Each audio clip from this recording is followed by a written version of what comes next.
Bonjour tout le monde. Puis avec la France de la France Communication. En ce moment, j'ai plusieurs questions concernant la fameuse page bleue de Facebook, les comptes vérifiés, un peu comme Twitter l'a annoncé. Plusieurs s'inquiètent parce que c'est quand même relativement coûteux, du moins dans ce qui est annoncé. On parle 12 à 15 par mois selon si on le prend directement avec Facebook ou si on passe par euh, Google Store ou un autre service comme ça. Ce qu'il faut savoir pour tout de suite, c'est que ça ne vous touchera pas nécessairement. Dans un premier temps, il y a des tests qui sont faits sur deux territoires, bon, du côté de l'Océanie, euh, pour justement vérifier comment ça fonctionne, est-ce que les gens répondent bien, est-ce qu'il y a des bugs qui sortent de ça. Donc, pour l'instant, ça ne nous touche pas encore en Amérique du Nord. Par contre, ne soyons pas dupes, ça va arriver. Est-ce que les forfaits vont diminuer? Est-ce qu'il va y avoir des changements? Peut-être. Mais en gros, le principe, c'est de payer pour faire vérifier son identité. Même principe que sur Twitter, où avoir un crochet bleu qui montre que, ben, on est bien la bonne personne. Il y a un peu plus de vérification que sur Twitter. Sur Twitter, en fait, il faut juste payer. Sur Facebook, il vérifie quand même pour être sûr que c'est la bonne personne. Honnêtement, dans la lecture que j'en fais, puis bon, après avoir quand même vu plusieurs documents, pour l'instant, ça va surtout toucher les créateurs de contenu.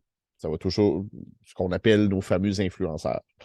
Ça touche moins les entreprises pour le moment. Donc, vous êtes propriétaire d'une PME, vous avez votre page Facebook. Ben, ça ne vous touche pas parce que ce n'est pas sur notre territoire et possiblement que ça ne vous touchera pas, du moins pas dans un premier temps, pour votre page. Mais ce n'est pas impossible que ça s'en vienne et que ça touche tout le monde et que, jusqu'à certains points, si tu n'es pas vérifié, ton contenu va être limité dans sa diffusion.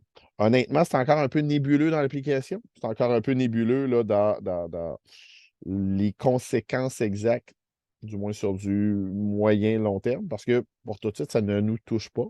Mais c'est sûr que c'est un sujet que je vais garder à l'œil et que je vous invite à suivre aussi, là, si vous êtes inquiet. Mais pour tout de suite, paniquez pas. Les tests sont en cours, ne se passe pas ici. Puis par après, ben, dans un premier temps, comme je disais, ça risque d'être plus des personnalités, plus des créateurs de contenu. Là, ce sera à eux de voir est-ce que, ben, comme plusieurs créateurs ou plusieurs personnalités au Québec vont décider de sortir de la plateforme, est-ce qu'ils vont payer? Ben, l'avenir nous le dira, mais c'est sûr que ça risque d'être un enjeu important là, pour le futur de Facebook. Ça peut, qui a perdu de l'argent pour la première fois depuis longtemps, qui cherche des nouvelles sources de revenus.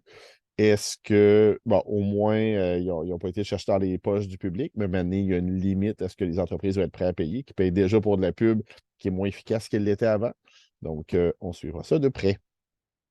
Pour des trucs, des conseils, des façons d'être plus efficace, plus efficient avec votre page Facebook ou vos autres médias sociaux, ben, n'hésitez pas à communiquer avec moi.